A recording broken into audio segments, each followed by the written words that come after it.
সমস্ত বাঙালির লড়াই, বাঙালিকে এই লড়াইয়ে জিততে হবে, তাহলে বাঙালির সংস্কৃতি বিপন্ন হবে, বাঙালির অস্তিত্ব বিপন্ন হবে, বাঙালিকে আরেকবার ডিটেনশন ক্যাম্পে যেতে হবে। যারা ভাবছেন গত 30শে মার্চ নাকতলার বাসিন্দা শ্রীমতী মালবিকা রায় ভট্টাচার্য আত্মহত্যা করেন।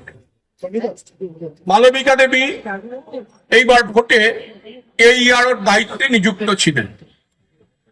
মালবিকা দেবীর স্বামী আনন্দপুর থানায় একটি অভিযোগ দায়ের করেছেন। অভিযোগটি কি? বলেছেন যে SIR এর কাজে এত মানসিক চাপের ভিতর ছিলেন মালবিকা দেবী যে সেই চাপ সহ্য করতে না পেরে তিনি আত্মহত্যা করেছেন। মালবিকা দেবী শুধু একা নন, SIR এর এই প্রক্রিয়া শুরু হওয়ার পর থেকে আজ পর্যন্ত এই বাংলায় মালবিকা দেবীকে বাদ দিলে 210 জন সহনাগরিক আমাদের, তাদের ভিতরে এরকম BLOরা রয়েছেন এবং সাধারণ যারা ভোটদাতা, যাদের নাম বাতিলের তালিকায় উঠে গিয়েছিল, যাদের নাম বিচারাধীনের তালিকায় উঠে গিয়েছিল, এরকম 210 জন সহনাগরিক আমাদের তারা মারা গিয়েছেন। কেউ আতঙ্কগ্রস্ত হয়ে, কেউ হার্ট ফেল করেছেন, কেউ আত্মহত্যা করেছেন। 210 জন গত কয়েক মাসে। এই যে মৃত্যুগুলো, এগুলো কিন্তু প্রত্যেকটি আসলে হত্যা, রাজনৈতিক হত্যা। আর এই রাজনৈতিক হত্যা কারা সংগঠিত করেছে? নির্বাচন কমিশন করেছে। নির্বাচন কমিশনকে যারা SIR এর নাম করে বাঙালিকে তার ভোটাধিকার কেড়ে নিতে মাঠে ময়দানে নামিয়েছে, সেই ভারতীয় জনতা পার্টি এবং RSS করেছেন। ওই যে বিজেপির নেতা যারা মৃত মানুষদের প্রতি ব্যঙ্গ করছেন, তারা প্রত্যেকে এই 210 জনের হত্যার জন্য দায়ী এবং প্রত্যেকেই এই 210 জন আমাদের সহনাগরিক, তাদের হত্যাকারী। এদের প্রত্যেককে বিচারের কাঠগড়ায় দাঁড়াতে হবে কোনো না কোনো দিন। আসলে বাঙালিকে শেষ করে দেওয়ার একটি ষড়যন্ত্র দীর্ঘদিন ধরে চলছিল। এটা যে শুধু SIR এর মাধ্যমে বাঙালিকে শেষ করে দেওয়া হলে এমন নয়। ঘটনাটা শুরু হয়েছিল অসম থেকে। অসমে আপনারা জানেন ঠিক এইভাবে ভোটার করে 19 লক্ষ বাঙালিকে তারা ক্যাম্পে পাঠিয়েছে, তাদের নাগরিকত্ব হরণ করেছে। এরপর তাদের ভবিষ্যৎ কি তারা জানেন না, তাদের কোথায় ছেড়ে দেওয়া হবে, কোন দেশে তাদের পাঠিয়ে দেওয়া হবে তারা কেউ জানেন না।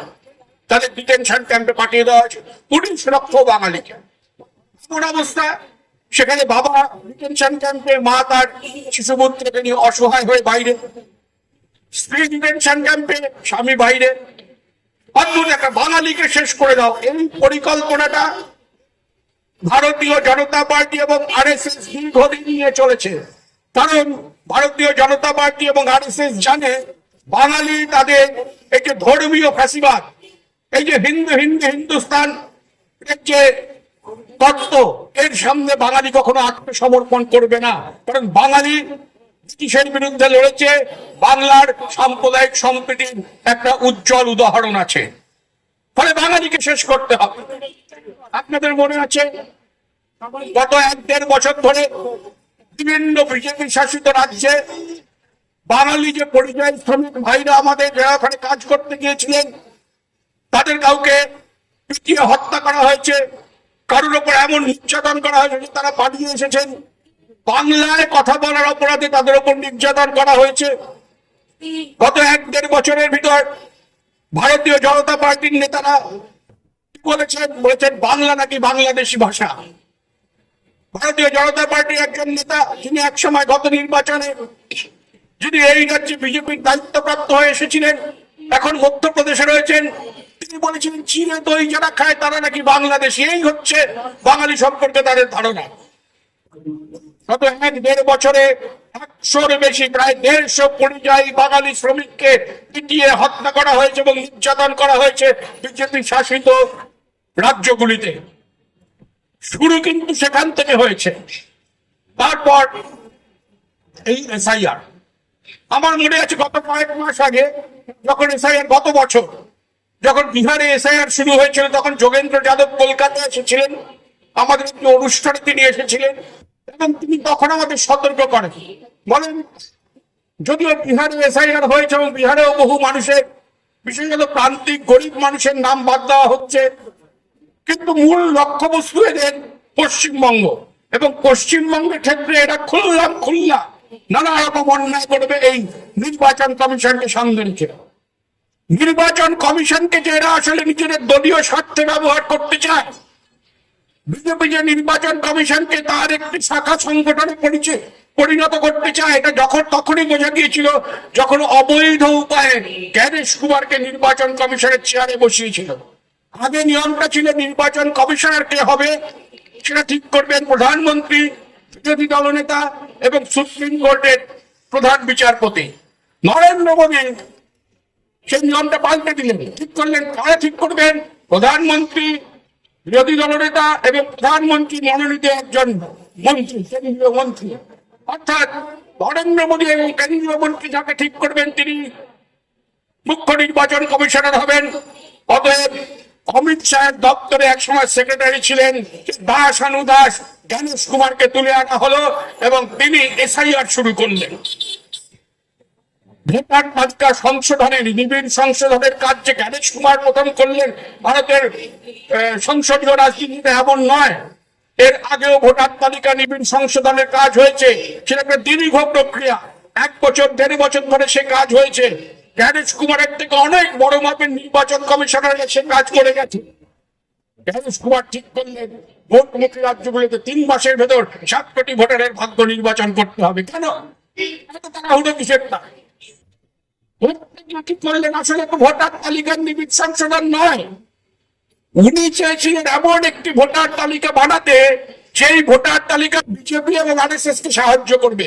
উনি 1.5 কোটি 1,25,00,000 বাঙালিকে একদম ভোটার তালিকা থেকে মুছে দেওয়ার একটা চেষ্টা করলেন। 58 লক্ষের নাম বাদ, এই যারা বাদ গেলেন এটা দেখানো কেউ অনেকে নাকি মৃত, এই মৃত ভোটার নিয়ে দেখা যাচ্ছে অনেকে জীবিত, বিভিন্ন সময় তাদের বিভিন্ন রাজনৈতিক সামনে হাজির করেছে, জীবিত মানুষকে মৃত বলে তাকে ভোটার তালিকা থেকে বাদ দেওয়া হলো। যারা এর আগেও ভোট দিয়েছেন তাদের বাদ দেওয়া হলো ভোটার তালিকা থেকে। আর 60 লক্ষকে বিচারাধীন রাখা হলো। কিসের ভিত্তিতে বিচারাধীন? কেন বিচারাধীন? রাজ্যের মুখ্য সচিব নন্দিনী চক্রবর্তী বিচারাধীন, রাজ্যের প্রাক্তন বিচারপতি বিচারাধীন, বিভিন্ন রাজনৈতিক দলের প্রার্থী হচ্ছে এবার বিচারাধীন, প্রত্যেকে গতবার ভোট দিয়েছেন, গত ভোট অবধি। যেসব মানুষ, বয়স্ক মানুষ, অন্তঃসত্ত্বা মহিলা, তাদের সবাইকে লাইনে দাঁড়াতে হলো প্রমাণ করতে যে আমি ভাই ভারতীয় নাগরিক। এত বছর বাদে যে লোকটা 70 বছর 80 বছরের বৃদ্ধ, যিনি ভারতের প্রথম নির্বাচন থেকে ভোট দিয়ে আসছেন, তাকে এখন লাইনে দাঁড়িয়ে প্রমাণ করতে হচ্ছে যে আমি ভারতীয়, তাকে প্রমাণ করতে হচ্ছে যে আমি বৈধ ভোটার। কার কাছে? জ্ঞানেশ কুমারের কাছে। জ্ঞানেশ কুমারকে ভারতের নাগরিকত্ব যাচাই করার কোন অধিকার তাকে দিয়েছে? জ্ঞানেশ কুমার, অমিত শাহ, নরেন্দ্র মোদীদের কেউ নাগরিকত্ব যাচাই করার অধিকার দেয়নি। এতই যদি ওদের নাগরিকত্ব যাচাই করার তারা ছিল, ওরা জনগণনাটা করলেন না কেন? এই প্রশ্নটা তুলতে হবে। জনগণনা কেন আপনারা আটকে রেখেছেন? আপনারা 2019, 2021 নির্বাচনের সময় বলেছিলেন যে এখন তো কোভিডের প্রভাব, জনগণনা করব না। কোভিডের জন্য আপনারা জনগণনা করতে পারলেন না, কিন্তু 21 বার দিল্লি থেকে উড়ে এসে এখানে রোড শো আর জনসভা করতে পারলেন নরেন্দ্র মোদী। শুধু জনগণনাটা করলেন না, কারণ জনগণনা করলে ওরা এই যে একটা আখ্যান খাড়া করছেন যে প্রচুর অনুপ্রবেশকারী, প্রচুর রোহিঙ্গা, সেই আখ্যানের বেলুনটা ফেটে যেত। এই যে জাতপাত নিয়ে ওরা রাজনীতি করতে চাইছেন, এই জাতপাতের বেলুনটাও ফেটে যেত। জনগণনা ওরা করবেন না, ওরা ঘুর পথে বাঙালিকে ভোটার তালিকা থেকে বাদ দেবেন, কারণ বাংলাটা ওদের দখল করতে হবে। বাংলা মাথা নোয়াচ্ছে না, বাংলায় ধর্মীয় উন্মাদ ফ্যাসিস্টদের কাছে মাথা নোয়াচ্ছে না।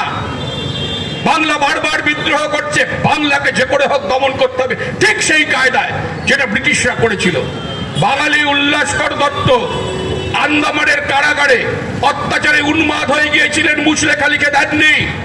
কিন্তু এই যে ফ্যাসিস্ট শাসক এখন ভারতে, এই ফ্যাসিস্ট শাসককে যাকে নায়ক মনে করেন, সেই বীর সাভারকর 5 বার মুচলেখা লিখে তারপর মুক্তি পেয়েছিলেন, এবং মুক্তি পেয়ে নীলগিরি অঞ্চলে ব্রিটিশের পেনশন নিয়ে ব্রিটিশের দেওয়া বাংলায় থাকতেন।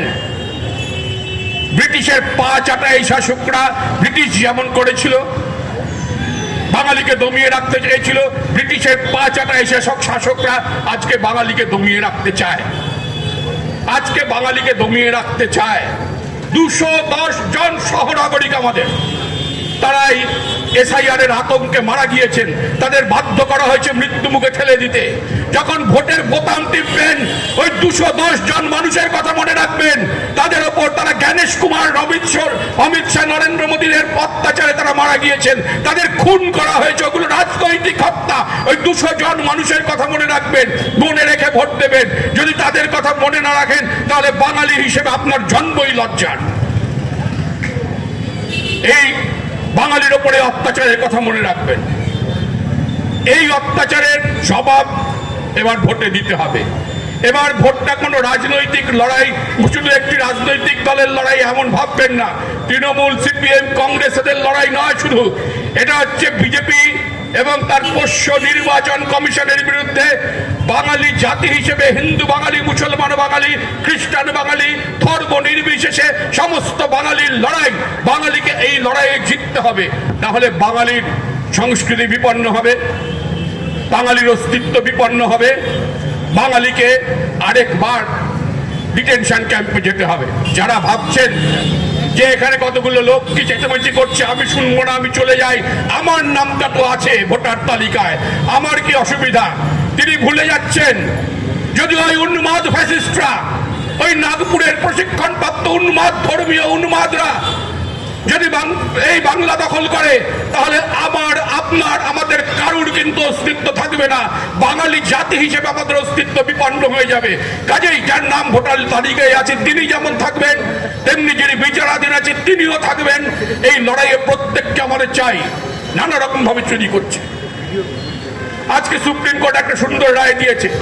এরা চেয়েছিল রাতের অন্ধকারে ফর্ম 6 গুচ্ছ গুচ্ছ ফর্ম 6 ফিল আপ করিয়ে সেগুলো জমা দিয়ে দিতে। সুপ্রিম কোর্ট বলেছে না, আগে যারা বিচারাধীন আছে তাদের বিষয়ে ফয়সালা হবে, তবে ফর্ম 6 দেখা হবে।